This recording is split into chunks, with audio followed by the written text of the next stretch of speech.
Mwanamume mmoja leo nusura akatiza hotuba ya Rais William Ruto huko Wajir baada ya kujaribu kumkimbilia rais jukwani. Mlinzi wa rais hata hivyo alifanikiwa kumrukia jamaa huyo kabla hajafanikiwa kumfikia rais. Sekunde chache rais alilazimika kukatiza hotuba yake.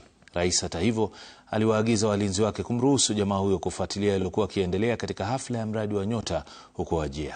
Emmanuel To anaarifu zaidi kuhusiana na kisa hichi ambacho kimewahi kufanyika tena mjini Mombasa. Makofi. Ni hotuba ya Rais William Ruto katika uga wa Wajir, hafla iliyokuwa ya kuendeleza mradi wa Nyota wa kuwapa vijana fedha za kuanzisha biashara. Wajia, vijana ya Wajia, asanteni. Pole. Wachana yeye. Wacha relax hapo, keti hapo tu chini. Hotuba hiyo hata hivyo ilikatizwa kwa sekunde chache wakati jamaa alipokimbia jukwani alipokuwa rais. Takutana na wewe, keti hapo.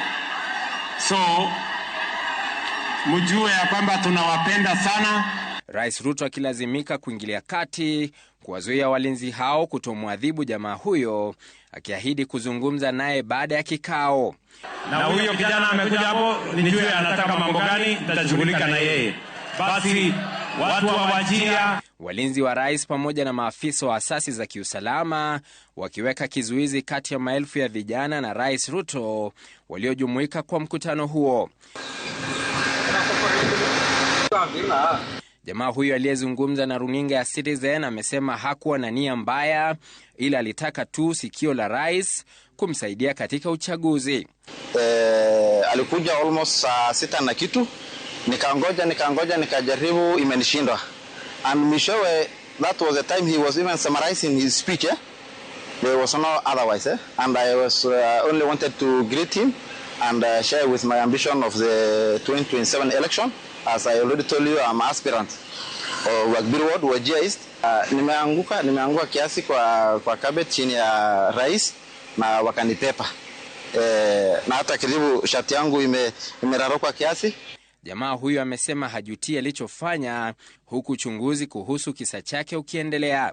I wouldn't want in a harm, or I wanted to greet him, as I already told you, and it was not my knowledge that inaweza leta shida.